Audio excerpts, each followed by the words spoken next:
Hello friends, வணக்கம் and welcome to my favourite recipes Tamil. இன்னைக்கு ஒரு சூப்பரான சைட் டிஷ் ரெசிபி பார்க்கலாம்.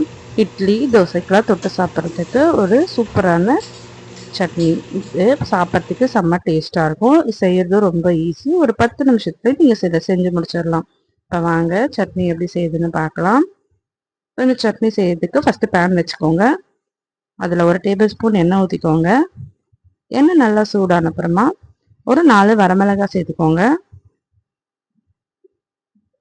வரமிளகாய் சேர்த்துட்டு இது 1 நிமிஷம் நல்லா வதங்கட்டும்.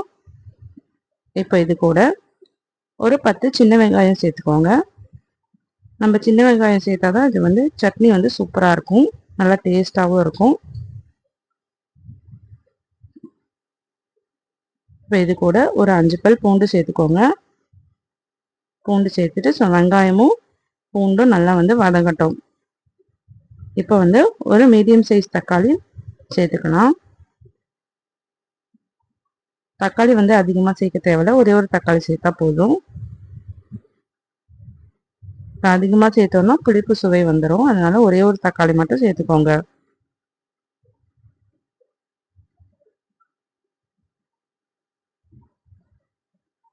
இப்போ இது கூட ஒரு 2 டேபிள் ஸ்பூன் உடச்சக்கடலை சேர்த்துக்கோங்க.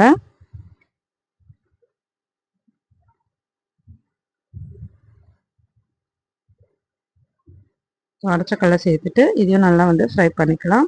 இப்போ இது கூட ஒரு 5 பீஸ் தேங்காய் சேர்த்துக்கலாம். தேங்காய் அதிகமாக சேர்க்கணும்னு அவசியம் இல்லை, கொஞ்சமாக சேர்த்தா போதுமானது. ஒரு 5 பீஸ் மட்டும் சேர்த்துக்கோங்க. சேர்த்துட்டு இதையும் நல்லா வதக்கி விட்டுட்டு ஸ்டவ் ஆஃப் பண்ணிடுங்க. இப்போ இது நல்லா ஆறட்டும். இது நல்லா ஆற வச்சுட்டு நம்ம மிக்ஸி ஜாரில் சேர்த்துட்டு இது கூட உப்பு சேர்த்து நம்ம அரைச்சி எடுத்துட்டு வந்துக்கலாம். இப்போ இதை அரைச்சி வச்சுக்கோங்க. இப்போ கடாய் வச்சுக்கலாம். இதை தாளிச்சு கொட்டிக்கலாம். ஒரு 2 டேபிள் ஸ்பூன் எண்ணெய் ஊற்றிக்கலாம். எண்ணெய் நல்லா சூடான அப்புறமா ஒரு 1/2 ஸ்பூன் கடுகு சேர்த்துக்கோங்க. ஒரு 1/2 ஸ்பூன் உளுத்தம்பருப்பு சேர்த்துக்கோங்க.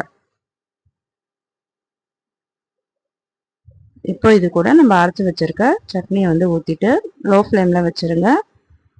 ஊற்றிட்டு இது நல்லா மிக்ஸ் பண்ணி விட்டுட்டு நம்ம ஸ்டவ் ஆஃப் பண்ணிடலாம்.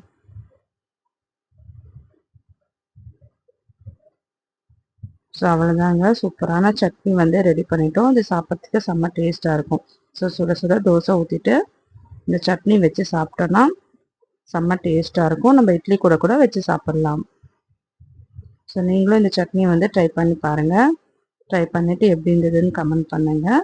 இந்த வீடியோ உங்களுக்கு பிடிச்சிருந்ததுன்னா நம்ம சேனல் மை ஃபேவரட் ரெசிபீஸ் தமிழை சப்ஸ்கிரைப் பண்ணிக்கோங்க, லைக் பண்ணுங்கள், ஷேர் பண்ணுங்கள். தேங்க்யூ ஃபார் வாட்சிங்.